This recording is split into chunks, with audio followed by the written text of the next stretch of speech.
Olá pessoal, hoje vamos falar sobre conjuntos. O que é conjunto? O que você entende sobre conjunto? Eu gostaria que a primeira ideia que vocês tivessem sobre o que vinha a ser conjuntos seria uma ideia de coleção. Isso mesmo, uma coleção. E você me pergunta, professor, uma coleção do quê? Essa coleção, meninos, do que vem a ser, isso é muito relativo. Pode ser de qualquer coisa. Pode ser, por exemplo, uma coleção de objetos. Pode ser uma coleção de números. Pode ser uma coleção de letras. Então, essa ideia de coleção é a ideia que eu quero que vocês tenham intuitivamente sobre o que vinha a ser conjunto. Vamos imaginar a seguinte situação. Vamos supor que sejam dados um objeto e um conjunto. Toda vez que for dado um objeto P, vou chamar assim, tá bom? Um objeto P e um conjunto A, eu faço uma pergunta para vocês. Quais são as possíveis relações entre esse objeto P e esse conjunto A? Aí você me diz, professor, esse objeto P, ele pode fazer parte dessa coleção, assim como também esse objeto P, ele pode não fazer parte dessa coleção. Então eu estou dizendo para vocês que temos duas possibilidades. Eu posso afirmar que P é um elemento de A, do conjunto A, e posso afirmar também que P, ele não é um elemento do conjunto A. Isso é óbvio. Então, o P será um elemento de A, o P não será um elemento de A. Só temos essas duas possibilidades. A questão é, na linguagem de conjuntos, como é que eu represento essas duas possibilidades?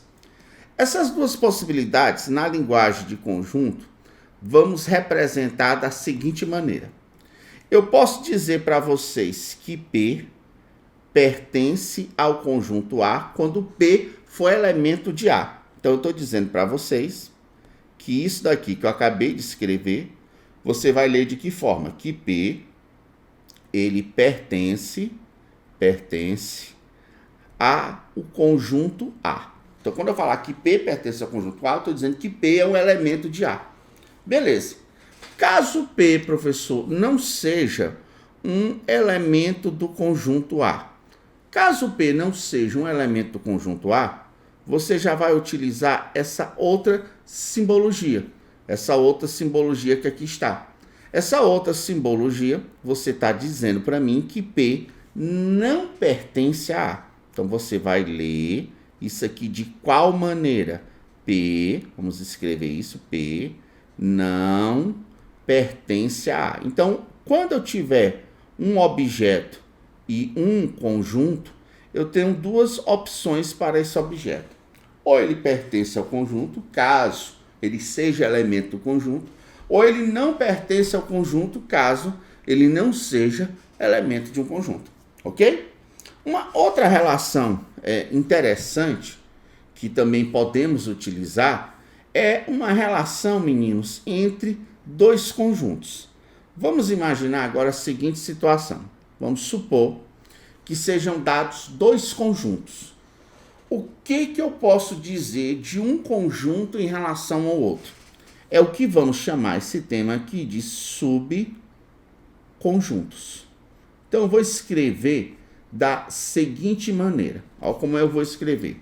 Dados, dois conjuntos. Vou escrever aqui, dois conjuntos, A e B. Eu tenho duas opções. Se alguém me falar, professor, o conjunto A é subconjunto de B. Alguém escreve, se A é subconjunto de B. O que isso significa? Isso significa dizer, professor, que todo elemento de A é elemento de B. Então, isso significa dizer que vou escrever isso, todo elemento de A é elemento de B. Então, toda vez que todo elemento de um conjunto for elemento do outro, eu digo que o primeiro é um subconjunto do segundo. Professor, não compreendi bem essa ideia. Imagine a seguinte situação. Eu coloco aqui no quadro o seguinte exemplo. Eu digo que o conjunto A ele é constituído dos elementos 3 e 4. E que o conjunto B ele é constituído dos elementos 1, 2, 3 e 4. O que é que eu gostaria que vocês percebessem? Eu gostaria que vocês percebessem que o 3, que é elemento de A, o mesmo 3 também é elemento de B. Que o 4, que é elemento de A, o mesmo 4 também é elemento de B. Então, eu cheguei à conclusão que todo elemento de A é elemento de B. Então, eu posso afirmar que A é um subconjunto de B. Eu represento isso por essa simbologia que está aqui, A, subconjunto de B. Só que essa simbologia que eu acabei de escrever, quando ela aparecer, vocês vão ler assim, que A, ele está contido em B. Então, quando eu afirmar que um conjunto está contido em outro, eu quero dizer que todo elemento do primeiro é elemento do segundo. Eu quero dizer que o primeiro é um subconjunto do segundo. É como se na forma de diagrama eu utilizasse a seguinte representação.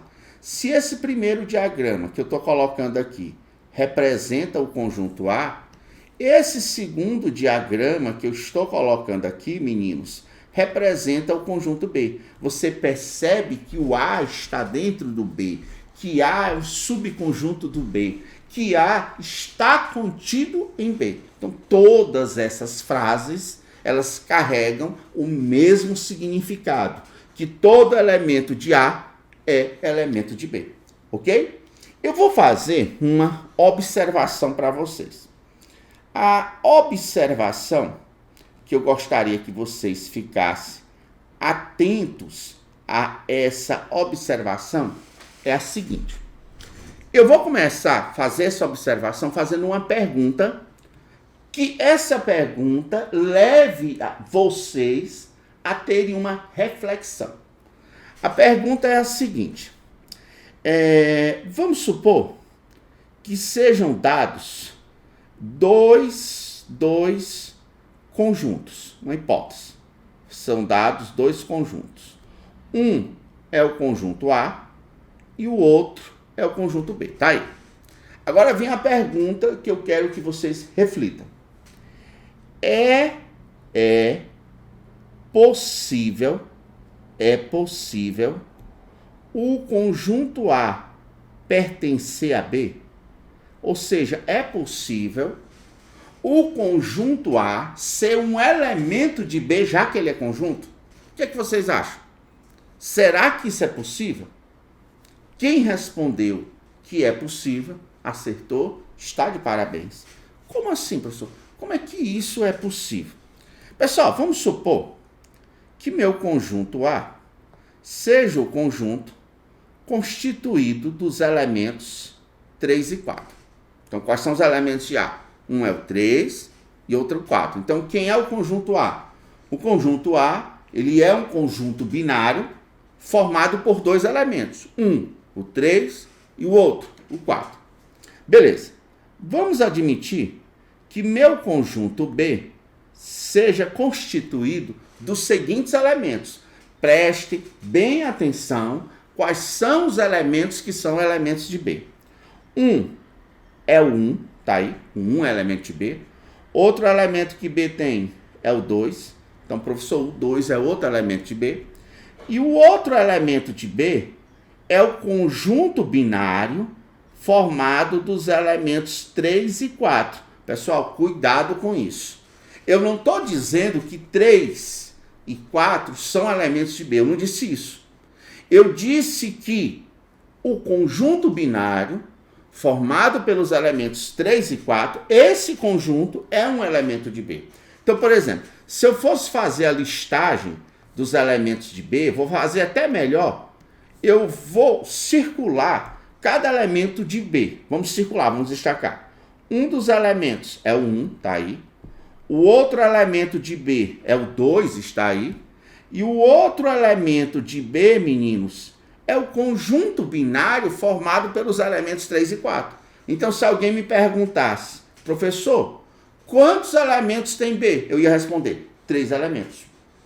Professor, quais são os 3 elementos de B? O 1, o 2 e o conjunto binário formado pelos elementos 3 e 4. Só que quem é esse conjunto binário formado pelos elementos 3 e 4? Aí o aluno me responde, professor, esse conjunto binário é o A. Então vou até botar de vermelho. Esse conjunto binário aí, professor, que é elemento de B, é o conjunto A.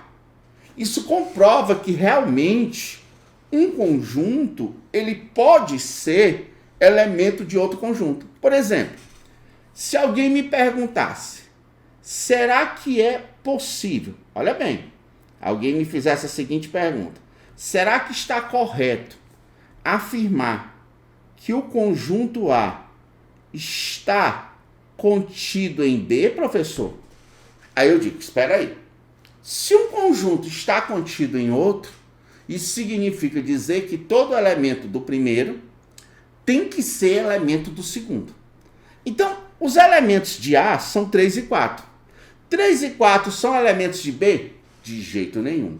Quais são os elementos de B? Estão aqui circulados de vermelho. 1, 2 e o conjunto binário formado por 3 e 4. Então, espera aí, professor. Então, se está errado falar que A está contido em B, o que está correto afirmar? Está correto afirmar que o A não está contido em B. O A não está contido. Porque se o A tivesse contido, os elementos 3 e 4, que são elementos de A, teriam que ser elementos de B. Professor, então, se eu não posso afirmar que o A está contido, eu posso dizer que o A, nesse caso, ele pertence ao conjunto B. Então, espera aí. Se ele pertence ao conjunto B, ele tem que ser um dos elementos de B. Ele tem que ser um dos elementos que eu circulei. E eu circulei realmente o conjunto binário 3 e 4. Então, pessoal, o que está correto dizer é que o A pertence a A. Evidentemente, também está correto dizer que o A não está contido, porque ele não está contido. Então, espero que isso tenha sido claro para vocês. Aliás, antes de finalizarmos essa nossa aula, vamos passar um exemplo sobre isso. Vamos ver como é que vocês se saem diante de uma situação como essa. Então, vamos imaginar o seguinte. Eu vou apagar essa nossa primeira parte aqui. E eu vou colocar aqui um exemplo relacionado a isso. Vou e colo esse exemplo aqui. Vamos tentar resolver esse nosso exemplo que eu acabei de colar aqui para vocês? Vamos lá. Dado o conjunto A, que é formado pelos elementos 1, 2, 3 e o conjunto binário 3 e 4. Ei, se eu perguntasse a vocês quais são os elementos de A, vamos circular para mim os elementos de A? Os elementos de A, professor, um é 1, outro elemento de A, 2, outro elemento de A, 3, e o outro elemento de A é o conjunto binário formado por 3 e 4. Então, o conjunto A, que aí está, ele tem 4 elementos. Quais são os 4 elementos? O número 1, o número 2, o número 3 e o conjunto binário formado pelos elementos 3 e 4. Classifique em verdadeiro ou falso cada uma das proposições. Vamos fazer isso. Letra A. A possui 4 elementos? Verdade. Quais são os 4 elementos de A, professor? Você acabou de falar o 1, o 2, o 3 e o conjunto binário formado por 3 e 4. Vamos ver a letra B. O 1 é elemento de A? Vamos ver. O 1 aparece na listagem de A. Então, 1 é elemento de A.